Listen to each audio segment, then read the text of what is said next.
Caliban Prime just released, and man, he blows up entire rooms in only a split second. And with my last Caliban guide being almost 1 year old now, I think it's time for an update.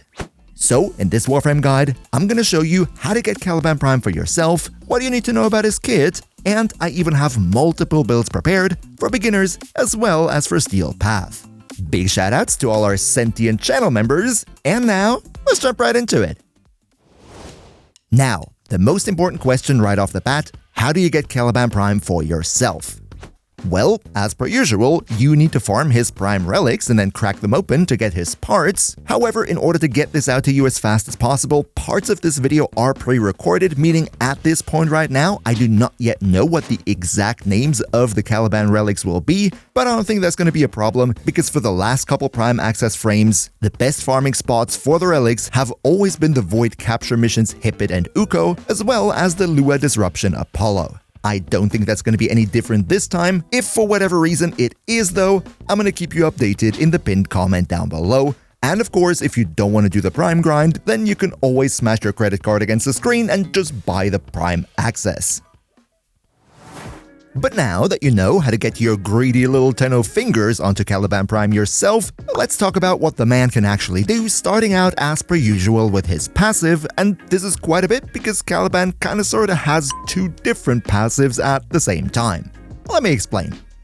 First of all, his actual quote-unquote official passive is basically a weaker version of adaptation. You and allies in affinity range gain resistance against damage types whenever you take those damage types, 5% per hit stacking up to a maximum of 50%, and because it is in affinity range, you could, if you wanted to, use certain tools to increase the affinity range if necessary. One very important thing to note here though is, this passive does not stack with adaptation, meaning if you put adaptation on your Caliban, it kind of overwrites the passive, at least for yourself. For the rest of the team in affinity range, of course, adaptation on you does not change anything. So much for the first part of his passive. The second part though is where it gets really interesting, and that, even though not officially a passive of Caliban, kinda sorta still is. What I'm talking about here is Tau damage. See, Caliban is the only Warframe in the game who can inflict Tau damage as well as Tau status effects. To keep it very simple, the damage part of Tau is not all that interesting. What we care about is the Tau status effect, because what this does is, enemies affected by Tau status effects have a 10% status chance vulnerability per Tau status on them, stacking up to a maximum of 10 stacks for 100% status chance vulnerability. It just means that you have higher status chance against the enemy who has the status effect on them. This is very unique and can be quite useful. Your first ability goes by the name Razor Gyre, and in my opinion, this is probably already the best skill in his kit because it just does so incredibly much. Let's get into it. At base, what this does is, you move forward very quickly while spinning around while punching enemies in an area around you. Every enemy that you hit with this takes a little bit of Tau damage, and you have a 25% status chance of also inflicting a Tau status. About the damage we don't care all that much, but the status application is definitely nice. Next, per enemy that you hit, you will restore a certain amount of health, so it's a healing ability, but if your health is already full, then you will restore shields instead, and if your shields are already full, then this can also flow into overshields, meaning if you have decent range on the skill and hit a lot of enemies with it at the same time, then Razor Gyre makes you basically invincible because you can just tap it once and then instantly be completely full with everything. And as if that's not enough, it will give you access to infinite energy at the same time, because for every enemy that you hit with this, you will restore 25% of the energy that you used to cast Razor Gyre initially. Now, how does this give you infinite energy? Well, it's actually pretty simple. If you, let's say, spend 25 energy to cast it, and you only hit one enemy, then, as the ability says, you will restore 25% of the energy spent, so 25% of 25 is 6.25 energy. However, if you hit, let's say, 4 enemies at the same time, then you will get the full 25 energy back that you used to cast the skill in the first place. However, in many scenarios, there are going to be many more than just 4 enemies around you, and if you hit even more, then you can refund more than 100% of the energy spent. In Steel Path, for example, where enemy density is very high, one cast of Razor Gyre is usually enough to max out your energy in a split second. Now, this all in all has another great side effect, and that is that we don't really care about ability efficiency on Caliban, because more ability spent on the cast means more ability regenerated with Razor Gyre, so no matter how inefficient our build is on the energy, Razor Gyre will always have us covered. Now, Razor Gyre also has an augment. This one's relatively new, it's called Razor Mortar, was introduced I think around 3 months ago or so, and what it does is, when you cast Razor Gyre, enemies that are hit by it are neatly grouped up in one blob in front of you, plus it also has a second function which is incredibly strong. However, I don't want to get into this right now, because it's based on an interaction with another one of your skills, so we're going to get back to it when we're done talking about that. Ability number 2 is called Sentient Wrath, and this one is pretty straightforward, but also pretty darn good. You stomp the ground, and enemies in an AoE around you that are in line of sight at the same time, so it doesn't go through walls, will be lifted into the air where they're stunned, they can't do anything, and what's very nice, they're hovering in the air in a way that makes it very easy to headshot them. In addition, they also receive damage vulnerability, so what you have here is a great crowd control tool that also allows you to dish out some filthy numbers. Just one thing to note here, if an enemy has overguard, then yes, they will also get the damage vulnerability, but they won't get stunned and lifted into the air, so you can't really use Sentient Wrath against elite enemies, bosses, and so on. Ability number 3 goes by the name Lethal Progeny, and this, as you can see in the card on the side there, is quite a bit complex. See, this is the ability where Caliban turns into a summoner. By tapping the ability key, you can switch through 3 different types of sentience that you can then summon in by holding the ability button. You can only have one type of sentient on the field at the same time, and here's a quick description of all 3 of them. Number 1 is called Conquilist, and you bring in 3 of them at the same time. They are melee dudes, going into close combat, punching the enemy. They have a couple of different attacks, and in an ideal scenario, they can hit pretty hard. However, I don't want to go into much detail with them, because in Big 2025, these, in my opinion, are not really useful, and you rather want to use one of the other 2 types. Up next, we have the Ortholist. This one is a ranged sentient, which can either fly around and shoot at the enemies, or transform into an artillery variant, where it stays grounded and fires projectiles at the enemies from far away. At first glance, the damage that the Ortholists do isn't all that great. Their main purpose seems to be inflicting as many Tau status effects as possible, because that's what they're really good at. However, and now we're coming back to the augment for our first skill that I previously mentioned, if you have the Ortholists on the field, and then you're using Razor Gyre with the augment to blob up the enemies, then the second function of the augment is that the Ortholists on the field are instantly going to be positioned right next to the blob, instantly starting to fire into it, plus they get an additional electric damage bonus. This is incredibly strong because it turns the Ortholists from just being the Tau status appliers who don't deal all that much damage to the by far best damage dealers in Caliban's kit. And then the last type of sentient that you can summon is called the Somnolist. This is only one sentient, but he opens up a portal to bring in 6 additional smaller sentients that are going to float around, occasionally shooting at the enemies, but mainly this is your defensive option because those small sentients pull a very high enemy aggro. So as you can also see in the background here, even though I'm standing right there, most enemies don't really pay attention to me, they're just firing at my little friends. So yeah, these would be the 3 types of sentience. However, there is more to this ability, and it's actually pretty important. First off, every sentient summon that is close by you or your allies will constantly restore your shields over time, overflowing even into overshields. Only exception here being, if your shield breaks, then this recharge is going to be stopped for a while. However, Lethal Progeny unfortunately has a bit of a problem when it comes to higher enemy levels because it doesn't scale all that well. See, unlike Warframe Spectres for example, who will always scale with the current enemy level, the level of your sentience that you spawn in only depends on your Caliban's level as well as your ability strength. So in other words, it doesn't scale with enemy level at all.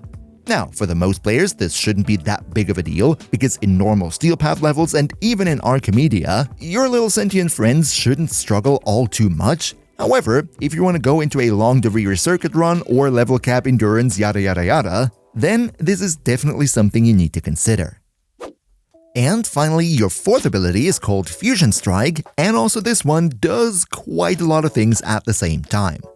First off, when you cast it, you shoot out energy beams that have infinite body punch through, meaning you can hit a lot of enemies at the same time with it. Every enemy you do hit with it will explode in a little bit of an AoE afterwards, dealing further Tau damage, and the whole thing also inflicts a bunch of Tau status effects. In addition, if you have the melee sentients on the field that we talked about earlier, then they will shoot out a fusion strike in sync with you, dealing even more damage. But if I'm being perfectly honest, now in 2025, we don't really need our fourth ability for the damage anymore, but rather for the enemy defense reduction that it gives. Yes, that's right, Fusion Strike not only deals damage to enemies, but it also creates a lingering field in which every enemy has their armor and their shields permanently reduced, and it is also very easy to full strip this way. What's cool here though is that it's not only a one-time cast as with most other defense reduction tools, but the AoE field will stay in the mission for quite a while, and every enemy that runs in later will also automatically be defense stripped. This is perfect for any type of stationary mission because you just have to set it up once and then every enemy coming in afterwards is automatically affected. Oh yeah, and finally, fun little detail on the side, while you're casting this, Caliban becomes completely invulnerable, so not only is it a great defense reduction tool, but you can also sorta use it as your panic button in case something bad is going on. And now, like the video, or Caliban summons are gonna come and knock on your door to convince you to do so. Cheers so much for your support. But now, with the kit out of the way, let's talk builds, ladies and gentleframes, where I want to start out with a more beginner to mid-game focused approach, and a quick disclaimer before we jump in. As I said in the beginning, some parts of this video are pre-produced so I can get this guide out to you as soon as possible, which is the reason why the whole build explanation part is recorded on my old normal Caliban. However, before you get mad, the stat increases that Caliban Prime gets over the normal ones do not change anything about those builds, plus all the in-mission gameplay footage that you're seeing throughout the video is recorded on Caliban Prime with those exact builds that I'm about to showcase, so what you're seeing here is exactly what you're getting. But now, here's the beginner build. First of all, in the aura, as with every beginner build, just use whatever you have. However, if you want to use him as a summoner first and foremost, then Summoner's Wrath is by far the best choice, because it does not only give a 75% damage bonus to your sentience, but what the mod doesn't tell you, this damage bonus is considered faction damage, and therefore the impact of it is much larger than the 75% might initially suggest. Up next, one of the biggest problems that Caliban has is that he has relatively low maximum energy, so a flow mod is basically a must. For survivability, all we really need in the early and mid game is one shield mod. I went for redirection here, because not only do shields have a 50% damage reduction by default, but our passive gives us another layer of 50% defense reduction, plus we only need to tap our first skill once and everything is instantly going to be full. With Caliban, survivability is really not an issue. For the energy recharge, we need absolutely nothing, as that is also taken care of by our first skill, and then the rest of the build is just a healthy mix of duration, range, and strength. If you're already a bit further into the game and you have it, then you could replace Intensify right here with the Umbral version. And also one thing to note here, the strength figure that you're seeing right here is a bit higher than it would be on a mid-game Caliban, because mine has 3 red Archon shards. But all in all, this right here would be the easy to put together beginner to mid-game build. But alright, that would be it for the more beginner-friendly approach. should easily be able to take care of most of the story playthrough, but the other builds going forward will be focused more on Steel Path, where we have one mainly summoner build where the summons are supposed to deal the damage, one weapons platform build where our Sentients are only supporting us while we deal most of our damage with our weapons, and lastly I have a very funny build that instantly blows up everything. So let's jump in with the summoner build first, where the first thing I want to talk about is the Helminth Subzoom. Which ability are we going to infuse and what skill are we going to put it over? Well, to be perfectly honest, for this build you actually don't really need a Subzoom in the first place. It's perfectly capable of handling normal Steel Path gameplay all by itself. However, if you want to optimize it even more, then my recommendation would be on Nourish. I know it's not the most interesting choice here, but the fun thing here is, if you cast Nourish after you have summoned your Sentients on the field, then not only will they cause AoE viral explosions whenever they get hit by the enemies, but their attacks will also be infused with viral, dealing viral damage and viral status effects, making the enemies even weaker, and as you can also see right here, the damage of our artillery guys with the Nourish Subzoom is even more disgusting than it would originally be. Now, of course, you could also play around with any other skill. You're free to do whatever you want, right? I'm not dictating you any choices. You could also go with Roar. That would increase the Sentient's damage too, but in my personal opinion, the combination of the viral priming and viral damage that Nourish gives you, I personally just prefer that. Next, for the Archon Shards, what I did is I went for blue ones that gives me more maximum energy because of the fact that Caliban does not have all that much maximum energy to start with, and I did not want to dedicate an entire mod slot for a flow mod. That's why I went for this right here. I personally think 2 Tau Forged is enough. If you wanted to have a bit more energy security, you could go for 3, and then the other 3 mods are Ability Strength, because more Ability Strength means higher level for the summons, means more damage output by the summons, but these 3 red ones here are not 100% necessary. You could replace them with literally anything else, so feel free to be creative. Now, for the build itself, the first thing I want to do is explain one specific interaction a bit more in detail because it is very important for the damage output of our summons. Just like with the beginner build, in the aura we of course go for Summoner's Wrath because it is a 75% faction damage bonus for our summons, which is very strong because with the Augment Razor Mortar, they will deal electricity damage, and as we all know, faction damage double dips with damage over time effects, so that is a very strong combination to begin with. However, we increase that damage further with Arcane Kamisado. This one gives us more ability strength, therefore more damage output, and it makes the summons move faster, which is definitely nice. But the really special thing here is the second arcane that I use. This is called Theorem Infection, and it has easily become one of my favorites for any summoner Warframe, because this has the potential to give our summons another 360% damage. That is absolutely ridiculous. Here's how that works. In order to trigger Theorem Infection, you have to equip a kit gun, whichever kit gun doesn't matter, and on this kit gun, you're going to use a Residual Arcane. There are 4 different residual arcanes available in the game, and you can use whichever one you like, my personal favorite being Residual Shock. What this does is, when you take out an enemy with your kit gun, there's a chance that that enemy will spawn one of these here, these electric tentacles, and those have an AoE around them. Whenever you stand in the AoE, we also see it in the top right corner of the screen, the Theorem Arcane on my Caliban will increase its stacks, and therefore Caliban will gain more damage to his summons. This is how you stack that up. And another thing to mention here is that the summons do snapshot the buff, so if you summon them while Theorem Infection is on and then the buff runs out, then the Sentients will have the Theorem Infection buff for their entire remaining duration, even though Theorem Infection has already worn off. All in all, I'm fully aware that this is a bit more setup. However, the combination of Summoner's Wrath and Theorem Infection is absolutely disgusting in terms of how strong it makes your summons. If you don't want to use it though, this arcane slot is kind of a flex slot. You can go for even more ability strength, maybe with Mold Augmented. You could go for more duration with Mold Efficiency, or whatever you like. Now, for the rest of the build, survivability, just like with the beginner build, comes from our shield mod, in this case primed redirection. On the normal level steel path, you can shield tank, no problem, with our passive in combination with primed redirection and all the shield refill that we get from our 1, should be no problem. In very, very high levels, like level cap, endurance, all that stuff, you will have to resort to shield gating, naturally, but even then, you just tap your 1 and then your shield is full again, making shield gating an absolute dream on Caliban 2.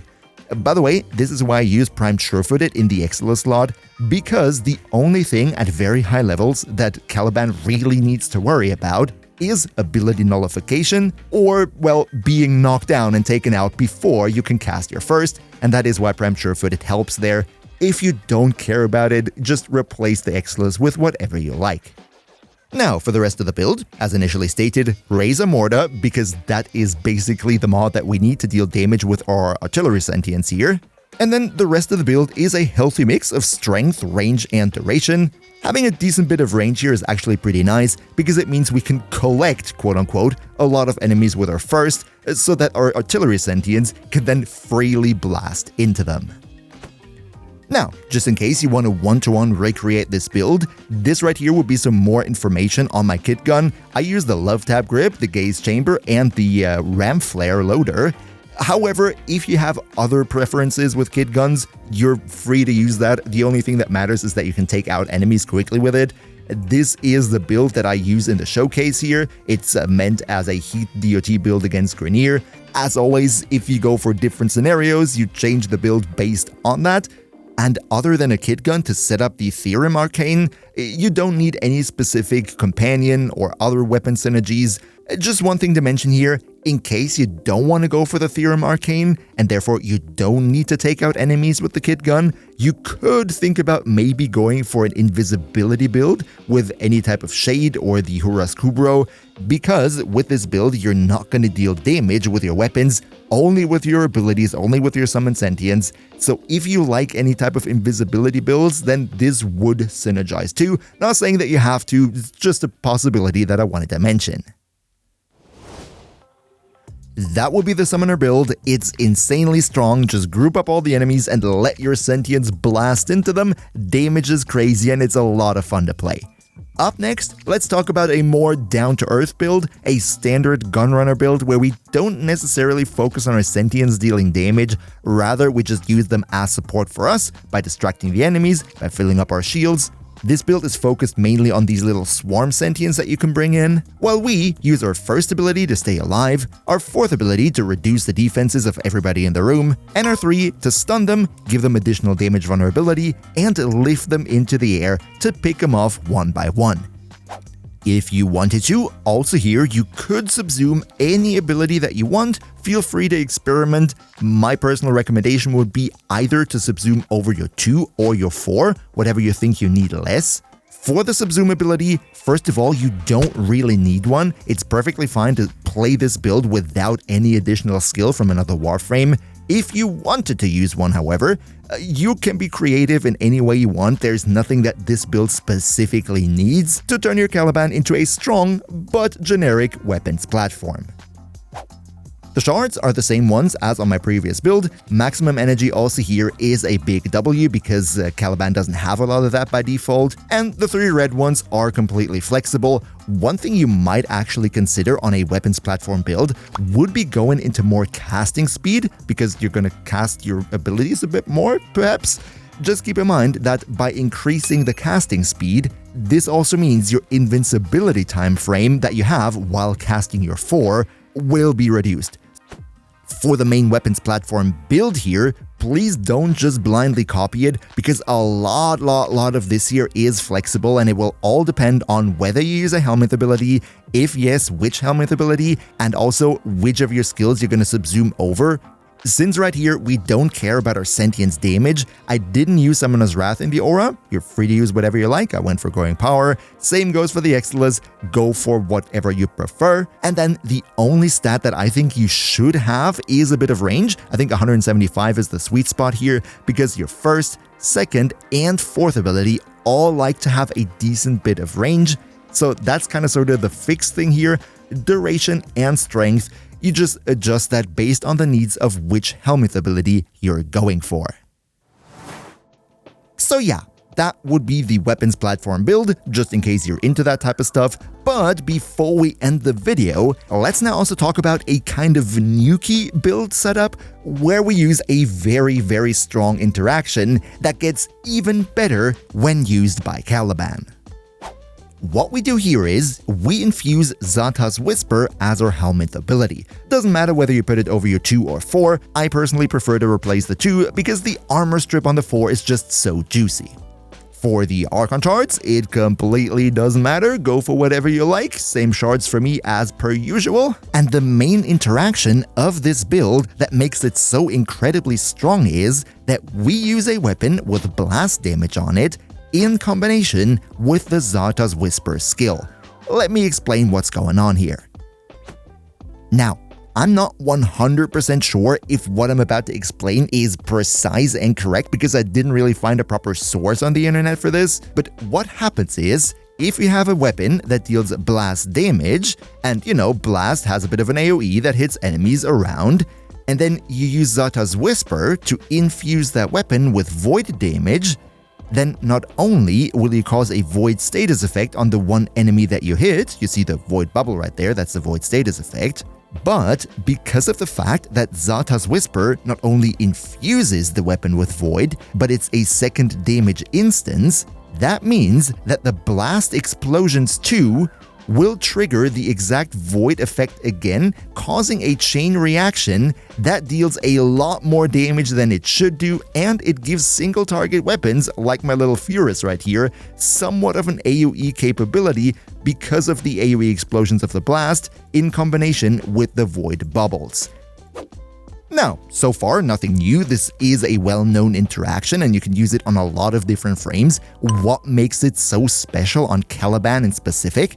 Well, remember that with your first ability, you not only group enemies neatly up in one blob, which would be perfect for any type of blast build, but you also deal Tau damage and Tau status effects, which, as I said at the beginning of the video, Tau status effects give you a status chance bonus against the affected enemy, so you're effectively cooking up the perfect storm, grouping them up and giving you more status chance, which is perfect for a Blast Xata's Whisper build like this. You can just one-tap the entire group of enemies. Oh, this guy there survived. Lucky you. Now, for the build itself, also here we don't care about the damage of our summons, so growing power in the aura for me it is. You're flexible here, you're flexible there. We use Arcane Kamisato to give us more ability strength caused by the Sentients attacking enemies. If you don't like this combination, you could go for any other Arcane here that gives you strength, maybe Mold Augmented or whatever. And the rest of the build again is somewhat flexible. The only thing that we definitely need here would be Razor Mortar, because without this augment we can't group up the enemies with our 1, and that is necessary for this blast build.